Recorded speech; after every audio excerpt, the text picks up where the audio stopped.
6:03 on Wednesday morning. It's June 25th. We're at 79 degrees. Expect more triple-digit heat today.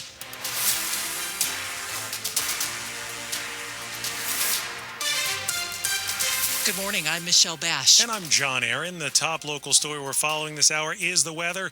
It's going to be another hot one. 7 News First Alert meteorologist Brian Vandegraff tells us what to expect. Our heat warning that we had yesterday is now a heat advisory just because the criteria for excessive heat warning is over 110. We think today's feels more in the range of 104 to 108 still. Very intense heat. Still need to take it extra easy out there today.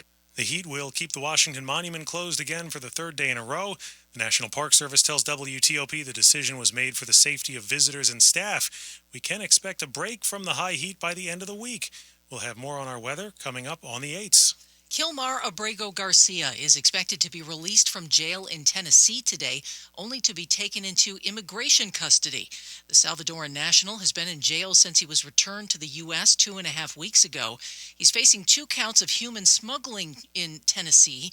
This is related to a 2022 traffic stop there. He's pleaded not guilty. On Sunday, a U.S. magistrate judge ruled that Abrego Garcia does not have to stay in jail ahead of that trial. A hearing to set conditions for his release is set for today, but attorneys have said that Immigration and Customs Enforcement will detain him as soon as he's released.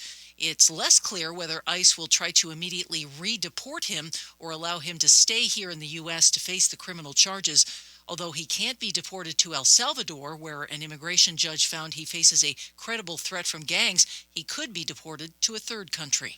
Reaction to Governor Wes Moore's announcement of a hiring freeze and buyouts to some state employees is falling along partisan lines. WTOP's Dan Ronan reports Republicans say the recently passed budget is bloated, but Democrats are pointing the finger of blame at the Trump administration. Democratic State Senator Craig Zucker from Montgomery County blames the budget shortfall in Maryland on federal DOGE cuts, and he says Governor Wes Moore is making responsible reductions. If things look like they're being a little crunched and that we need to tighten our belts, that this is one of the ways that we would do it. Republicans have a much different position. Frederick and Carroll County Republican Delegate Jesse Pippy is minority whip. I think the Maryland taxpayers see these moves for what they are. It appears to be an absolute mismanagement of their tax dollars. According to the governor's announcement, the hiring freeze could last through the end of the fiscal year. Dan Ronan, WTOP News. The Department of Housing and Urban Development is expected to announce today it is moving to the headquarters of the National Science Foundation in Alexandria. Multiple reports say the move has left staff at the Science Foundation blindsided and unsure about where they're expected to work. The American Federation of Government Employees Union, which represents NSF workers, confirms the takeover in an official statement released yesterday. A press conference is expected this morning to officially announce HUD's move to the site. HUD's Secretary Scott Turner and Virginia Governor Glenn Youngkin are scheduled to attend. More high schoolers in Arlington will be locking their phones away in pouches this fall.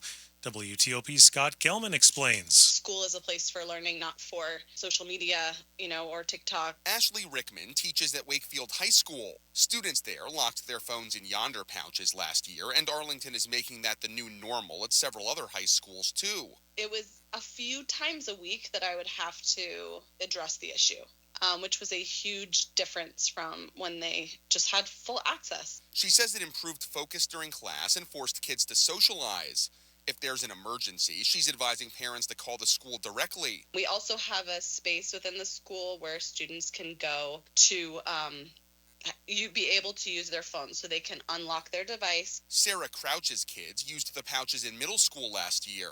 It added another layer of accountability for students. Scott Gelman, WTOP News.